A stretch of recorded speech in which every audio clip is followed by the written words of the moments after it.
hands play a more important role than is usually thought. A lot of the bow motion is not done with the arms. Instead, it's a lot of wrist and hand action. As you strike with the bow, it's not necessary to raise the arms high. Instead, look at my wrist. Bring the bow right by the ear and snap. Slowly, it looks like this. Snap. Notice how my hand is behind the movement of the bow. Boom. Okay? Notice how the movement of the bow carries the hand, and the hand pushes the bow. Both sides play a role. The front hand rotates down, and the rear hand rotates under. Front hand and wrist rotate down, and the rear hand rotates under. When bringing the bow back, simply hold the bow rather loosely, but not so loose that it will fall out. Instead, most of the fingers, except the pointing fingers, grip the bow, the pointing finger loose, but not sticking up. Just holding it. As you hit with the bow, whether it's over the top, boom, or to the side, the rotation takes place. Notice my hand rotates on both sides. Boom. Boom. Boom. Big motion of the bow does not have to be achieved with big swinging arm motions. Instead, notice how the bow moves around my body, behind to here. Okay, right from here, here. This way.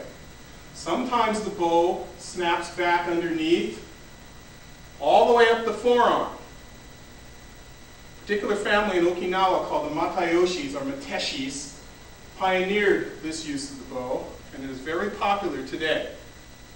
Bringing the bow up, snapping it over the arm, or thrusting, snapping it over the arm with the wrist bent very radically. To change hands with the bow, notice that one hand either comes up and one hand comes down, but you maintain contact with the bow at all times. This way.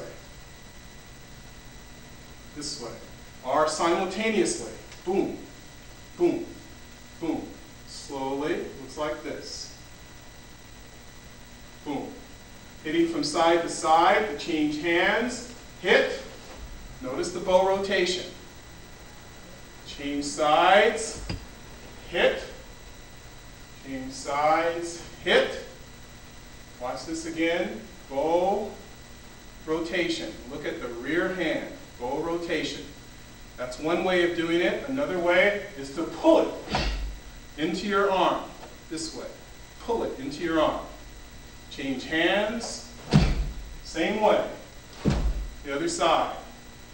Another way of changing hands is called a thumb roll.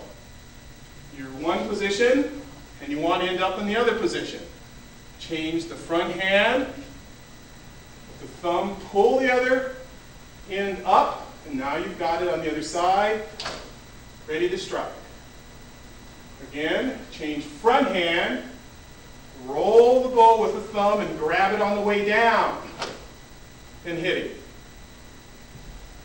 Okay, or bring this bow hand up to the top of the bow, come underneath. Pull back, underneath.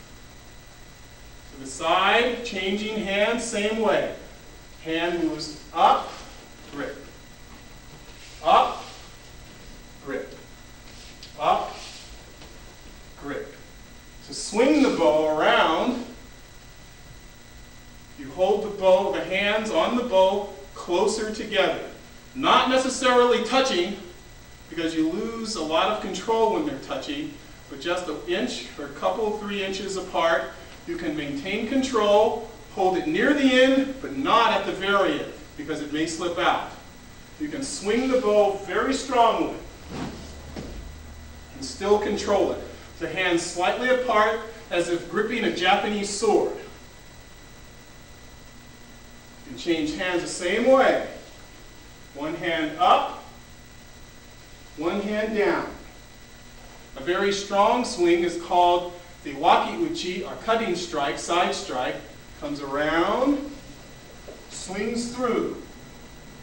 Watch my hands change around my head, swing through. Through. Blocking with the bow is done almost exactly the same as a strike. You hit with the bow. You simply hit with the bow to block down, bring it underneath. Block in reverse is the same way as hitting with the bow. Sometimes vertically, okay, slightly different. In that sense, you hold the bow slightly angled, not straight, but just slightly angled with the hand, with the palm up, a little bit in. Bam. And hit, same way. Change hands, block down. Notice how I change hands? Block down.